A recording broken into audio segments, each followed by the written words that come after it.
So இதில் வந்து உங்களுக்கு 2 கண்டெய்னர் இருக்கும் எலக்ட்ரோகெமிக்கல் செல்லில். So it consist of 2 different containers.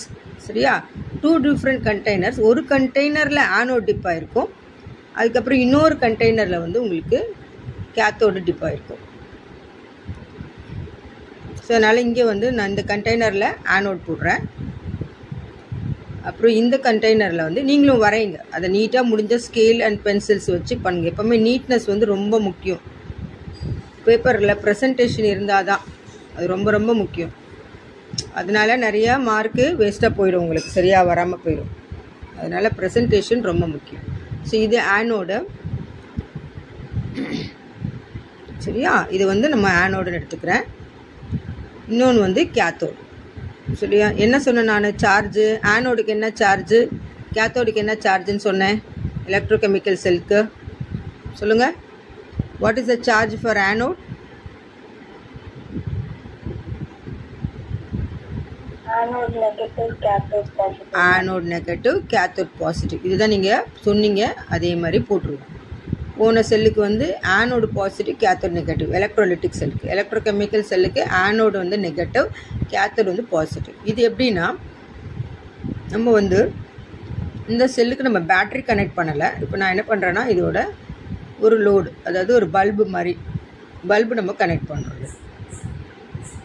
சரியா, இல்லை ஒரு வோல்டாமீட்டர், அது வந்து உங்களுக்கு டிஃப்ளெக்ஷன் மூலமாக கரண்ட் ப்ரொடியூஸ் ஆகிருக்கு அப்படின்னு காட்டும். இப்போ நம்ம எலக்ட்ரோகெமிக்கல் செல்லில் வந்து கரண்ட் ப்ரொடியூஸ் பண்ணுறது, கெமிக்கல் எனர்ஜியிலேருந்து எலக்ட்ரிக்கல் எனர்ஜி வர்றது. ஸோ இதில் 2 டிஃப்ரெண்ட் கண்டெய்னரில், ஒரு கண்டெய்னரில் ஆனோடும் இன்னொரு கண்டெய்னரில் வந்து உங்களுக்கு கேத்தோடும் நம்ம டிப் பண்ணியிருக்கோம். இப்போ இந்த ஆனோடு என்னவா எடுத்திருக்கீங்களோ அதனுடைய சால்ட் சொல்யூஷன் வந்து ஒரு எலக்ட்ரோலைட்டாக இருக்கும். ஃபார் எக்ஸாம்பிள் நான் ஜிங்க் எடுத்துக்கிறேன். சரியா, அப்படி எடுத்துட்டேன்னா ஜிங்க் சல்ஃபேட் சொல்யூஷன் ஒரு 1 மோலார் கான்சன்ட்ரேஷன் வச்சுக்கோங்க. இது ஸ்டாண்டர்ட் அமௌண்ட். 1 மோலாருங்கிறது ஸ்டாண்டர்ட் அமௌண்ட். இது எலக்ட்ரோலைட்டாக இருக்கும். அண்ட் தென் கேத்தோடு வந்து நான் காப்பர் எடுத்துக்கிறேன். அப்போ காப்பர் சல்ஃபேட் சொல்யூஷன் வந்து உங்களுக்கு எலக்ட்ரோலைட்டாக நம்ம எடுத்துக்கலாம். சரியா, 1 மோலார் கான்சன்ட்ரேஷன் காப்பர் சல்ஃபேட் நம்ம எடுத்துக்கலாம். இப்போது இந்த 2 எலக்ட்ரோடு இடையில ஏதாவது ஒரு எலக்ட்ரோடு வந்து will have the tendency to lose electron and another electrode will have the tendency to gain electron. ஏதோ 2 டிஃப்ரெண்ட் எலக்ட்ரோடு நம்ம டிப் பண்ணிட்டோம்னா, ஒன்றுக்கு வந்து ஒரு எலக்ட்ரானுக்கு வந்து எலக்ட்ரான்ஸ் லூஸ் பண்ணக்கூடிய டெண்டன்சி இருக்கும், இன்னொரு எலக்ட்ரானுக்கு வந்து எலக்ட்ரான் கெயின் பண்ணக்கூடிய டெண்டன்சி இருக்கும். ஸோ இதில் when we compare zinc and copper, reactive metal அப்படின்னா இது well known is zinc. Zinc தான் வந்து ரியாக்டிவ் மெட்டல், காப்பர் வந்து ரியாக்டிவ் கிடையாது. காப்பர் ரியாக்டிவாக இல்லாதனால தான் நம்ம வந்து நம்ம ஒரு எலக்ட்ரிக் வயர்லலாம் நம்ம அதை யூஸ் பண்ணுறோம், வெசல்ஸ்லாம் நம்ம யூஸ் பண்ணுறோம். ஏன்னா ரியாக்டிவாக இருந்தால் அதை யூஸ் பண்ண முடியாது அந்த அளவுக்கு. பட் ஜிங்க் வந்து ரொம்ப ரியாக்டிவாக இருக்குது அப்படிங்கிறத நீங்கள் தெரிஞ்சு வச்சுக்கணும். சரியா, அப்போ zinc will have more tendency to lose electron. அப்போ எலக்ட்ரோட் ரியாக்ஷன் என்ன நடக்கும் அப்படின்னா, உங்களுக்கு Zn வந்து will lose electron, Zn giving Zn2 plus 2 electron அப்படிங்கிறது உங்களுக்கு ஆனோடில் நடக்கும். ஸோ அதாவது ஜிங்க்கில் நடக்கும். இப்போ திஸ் இஸ் லூசிங் எலக்ட்ரானோ, அந்த எலக்ட்ரான் என்ன பண்ணுன்னா, it will go to the external circuit. இப்படி ஃப்ளோ ஆகும், எலக்ட்ரான் ஃப்ளோ ஆகிட்டு காப்பர் கிட்ட போகும். காப்பர் கிட்ட போயிட்டு காப்பர் கிட்ட என்ன ரியாக்ஷன் நடக்கும்னா, ரிடக்ஷன் நடக்கும். இது வந்து oxidation. copper 2 plus 2 electron giving copper. In the reaction will take place there. So இங்கே electrons consume ஆகுது, இங்கே electrons release ஆகுது. ரிலீஸ் ஆகிறதுனால இந்த எலக்ட்ரோடு வந்து நெகட்டிவாக இருக்குது. நம்ம ஒன்றும் negative of the terminal of பேட்டரியில் கனெக்ட் பண்ணல, அங்கே எலக்ட்ரான்ஸ் ப்ரொடியூஸ் ஆகிறதுனால அது நெகட்டிவ் ஆகிடுச்சு, அவ்வளோதான். இப்போ எலக்ட்ரான்ஸ் ஃப்ளோ ஆகுது, கேத்தோட் கிட்ட போய்ட்டு எலக்ட்ரான்ஸ் ஆட் ஆகிட்டு, ஸோ இந்த ஓவரால் ரியாக்ஷன் என்னவாக இருக்கும்னா, காமனாக இருக்கிறத நீங்கள் அடிச்சுட்டு Zn plus Zn2 plus giving Zn2 plus Cu அப்படின்றதான் உங்களுக்கு காமன். இப்போ எது ஆக்சிடைஸ் ஆகிருக்கு, எது ரெடியூஸ் ஆகிருக்கு இந்த ரியாக்ஷனில் சொல்லுங்கள். இதுதான் ரியாக்ஷன்.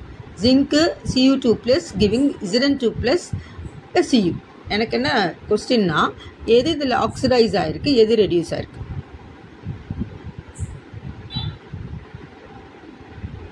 சொல்லுங்க, டக்குன்னு சொல்லுங்க. எது ரெடியூஸ் ஆயிருக்கு, எது ஆக்சிடைஸ் ஆயிருக்கு? அவ்வளோதான். Very good.